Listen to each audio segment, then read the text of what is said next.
तर अशा पद्धतीचा तुम्ही कांद्याचा ठेचा बनवला ना, तोंडाला चव वगैरे नसेल तर तुम्ही हा ठेचा बनवला की नक्की तुम्हाला जेवण जाईल. एक भाकरीऐवजी 2 भाकरी खाले नक्की. तर असा बघताच तोंडाला पाणी सुटेल असा आपण कांद्याचा ठेचा बनवणार आहोत. तर हॅलो हाय नमस्कार, सुषमाज कुकिंग चॅनलमध्ये आणखीन एका नवीन रेसिपीसोबत तुमचं स्वागत आहे. तर इथं बघा मी तवा गरम करायला ठेवला आहे गॅसवरती आणि तवा छान गरम झालेला आहे आपला. तर इथे तिखटवाल्या मिरच्या मी 1 वाटीभर अशा घेतलेल्या आहेत, देठ वगैरे काढून स्वच्छ धुवून घेतल्यात. तर मिरच्या आपण भाजून घेणार आहोत. तर या मिरच्यामध्ये तेल वगैरे काही न टाकता आपण असंच मिरच्या भाजून घेणार आहोत. तर मिरच्याला असे डाग पडले ना, छान असे डाग पडले ना मिरच्याला, थोड्या थोड्या भाजत आल्या की मग याच्यामध्ये आपल्याला तेल टाकून घ्यायचं आहे. तर या पद्धतीनं तुम्ही कांद्याचा ठेचा बनवला ना, तर कांद्याचा ठेचा अप्रतिम लागतो. तर तुम्ही नक्की बनवून पहा आणि माझी कांद्याच्या ठेचाची रेसिपी पूर्ण पहा. रेसिपी आवडली असं व्हिडिओला लाईक करा, कमेंट करा आणि माझ्या चॅनलवर नवीन आला असेल तर माझ्या चॅनलला नक्की सबस्क्राईब करा. तर बघा इथं छान अशा मिरच्या आपल्या भाजून घेतलेल्या आहेत आणि त्याच्यामध्ये थोडंसं तेल टाकून घेतले बघा. तर अशा तेल टाकल्यावरून मिरच्या अशा तेलामध्ये उडतात.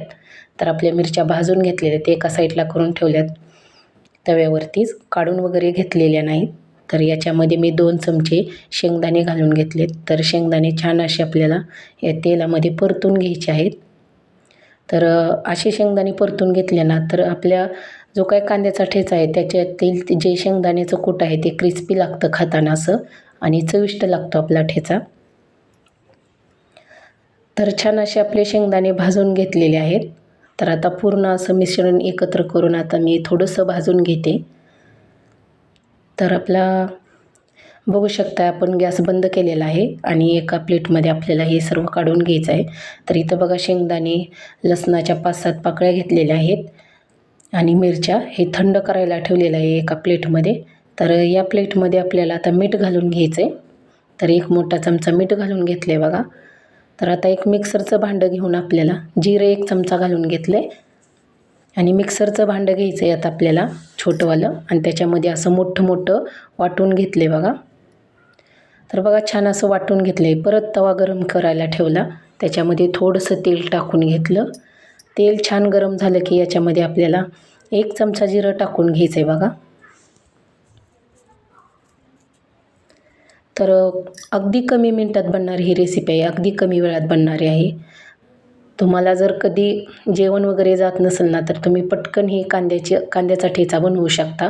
तर याच्यामध्ये बघा जिरं टाकून घेतले. जिरं छान फुललं की 1 वाटीभर असा कांदा घेतलेला आहे, कट करून घेतला आहे आणि कांदा छान असा आपल्याला तळून घ्यायचा आहे. छान ब्राऊन कलरवरती आला ना कांदा की ठेच्याला चव छान येते. तर कमी गॅसवरती मी कांदा तळून घेते. तर ही रेसिपी तुम्ही करून पहा आणि कमेंटमध्ये सांगा की आपला कांद्याचा ठेचा कसा बनला होता ते. तर इथं छान असा आपला कांदा तळून झालेला आहे. तर याच्यामध्ये मी कढीपत्त्याचे 3 ते 4 पाने टाकून घेणार आहे. तर कढीपत्ता छान असा तळला ना की याच्यामध्ये आपल्याला आपण जे काय वाटण करून घेतलं होतं मिक्सरच्या भांड्यामध्ये तर ते वाटण या तव्यामध्ये टाकून घ्यायचं आहे. तर कढीपत्ता छान असा क्रिस्पी होईपर्यंत आपल्याला तळून घ्यायचा आहे, म्हणजे ठेच्याला आणखीन चव छान अशी येते. तर बघा इथं आपला कांदा तळून झाला आहे छान असा. याच्यामध्ये आता मी वाटण टाकून घेते आपल्या मिक्सरच्या भांड्यामध्ये. तर पूर्ण असं वाटण टाकून घेतले तव्यामध्ये बघा. तर मी मिक्स करून घेणार आहे. कांदा आणि ते ठेचा होता ना तो मिक्स करून घ्यायचा असा.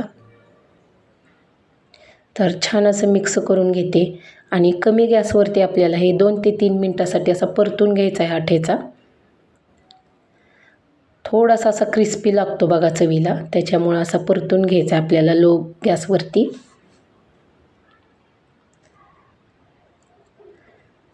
तर अगदी कमी मिनटात बनणारी रेसिपी आहे ही.